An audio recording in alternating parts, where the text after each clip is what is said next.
সবাইকে জানাই মাহে রমজানের শুভেচ্ছা। হ্যালো বন্ধুরা, আসসালামু আলাইকুম। আশা করি আপনারা সবাই ভালো আছেন। আল্লাহর রহমতে আমরা সবাই ভালো আছি। পবিত্র মাহে রমজান আসার পরে আমরা কিন্তু প্রত্যেকে ইফতারের সময় ইফতার করি। এই ইফতারের সময়টা কিন্তু এত একটা ভালো লাগে, একদম মন ছুঁয়ে যায়। সারা বছর কিন্তু আমরা এভাবে ইফতার করি না, এই সময়টা কাটাই না। কিন্তু মাহে রমজানের উপলক্ষে আমরা প্রত্যেক দিন ইফতারের সময় সবাই মিলে একসাথে বসে ইফতার করি। তো আজকে আমি মোটামুটি অনেক কিছু ইফতারের আয়োজন করছি। আমার সাথে যা করেছে তাই এর সারাদিন রোজা রাখার পরে যদি ইফতারের সময় যদি ইফতারটা তৃপ্তি করে না খাওয়া যায় তখন কিন্তু ভালো লাগে না। অল্পই করি না, কিন্তু ইফতারটা একটু ভালো হলে খেতে অনেক ভালো লাগে। তো আমি এখানে ডিমের পেঁয়াজও বানিয়ে নিচ্ছি, আলুর চপ, বুট, ধনিয়া পাতার চপ সব কিছু একসাথে করে নিছি। যেহেতু সবাই মিলেমিশে খাবো, আমি চেষ্টা রাখি যে সবাইকে নিয়ে একসাথে বসে ইফতার করা। এই ইফতার করাটা কিন্তু আমার অনেকটাই ভালো লাগে। ইফতারের সময় ট্যাংরা থাকলে তো জমেই না। ঠান্ডা ঠান্ডা ট্যাংরা খাবারের পরে কিন্তু কলেজে একটা শান্তি লাগে। এই শান্তিটা কিন্তু ইফতার খানার পরেও হয় না, আগে শরবতরা খাইলে কিন্তু ভালো লাগে। অনেকের তো অনেক কিছু পছন্দ, আমার থেকে আবার শরবতরা ভালো লাগে।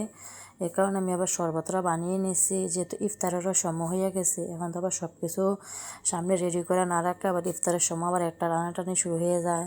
তো আমরা আবার মুড়ি দিই, অল্প করে মুড়ি দিয়ে সব কিছু তো একসাথে মাখতাম না। কেউ আস্তা খাইব, কেউ আবার আছে মুড়ির সাথে মাইকা খাইব।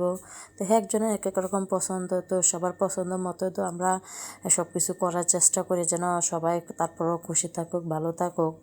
সবাইকে নিয়ে একসাথে হাসি খুশি থাকার মানে তো একটা সংসারের, একটা মেয়ের পরিপূর্ণ জীবন। তা আমি চেষ্টা রাখি আমার পরিবারের সবার মন মতো চলার জন্য, সবাইকে খুশি রাখার জন্য। যার যেটা করা দরকার তার ওই কাজটা আমি করে দিই যেন ওরা সবাই ভালো থাকে। তো এখানে যেহেতু বেশি বুটমুড়ি মাখতাম না, সবাই বেশিরভাগ আস্তাই খায়, আমি অল্প পরিমাণে আবার বুটমুড়ি মেখে নিই। বুটমুড়ি এবার আমি নিরালা মাখিনি, এখানে আমি গাজর, টমেটো, শসা এগুলা দিয়ে নিছি। এগুলা দিলে আবার বুটমুড়িটা একটু নরম নরম হয়, খাইতে ভালো লাগে। এমনি শসা ছাড়া ভালো লাগে না আমার থেকে খাইতে।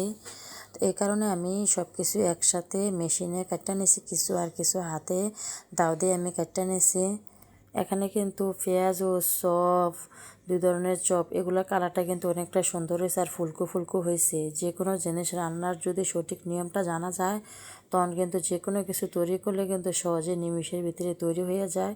এই কাজটা সম্পর্কে ভালো হয় বেশিরভাগ হচ্ছে অভিজ্ঞ রাখুন। যে কোনো জিনিস অভিজ্ঞতার সাথে কাজ করলে ওই কাজটা সফলতা পাওয়া যায় বেশি। এখানে আমি সব কিছু একসাথে মেখে নিয়েছি, কারণ মেখে নিয়েছি আজানের সাথে সাথে মুড়িটা মাখলে তখন আর মুড়িটা একটু তেনাইয়া যায় না। তো সব সময় আবার আজানটা দেওয়ার পরে আবার আমরা শরবত রাখে তারপরে এসে মুড়িগুলো মাখি। যেহেতু রেডি করে রাখছি এটা তো আর বেশি একটা সময় লাগে না। আমরা হচ্ছে গ্রাম অঞ্চলের মানুষ, একজন এক এক রকমভাবে ইফতার মাখে আর অনেক কিছু আইটেম থাকে। তা আমাদের সাধ্য পরিমাণে যা আমাদের তৌফিকে হয়েছে তাই ওই পরিমাণে আমি ইফতারের সব কিছু আমি এখানে আয়োজন করে নিয়েছি। আমার ইফতার মাখাটাও রেডি হয়ে গেছে, আজান দিলে মুড়ি মাখবো আর খাবো। আজ এ পর্যন্ত, সব ভালো থাকবেন, আল্লাহ হাফেজ।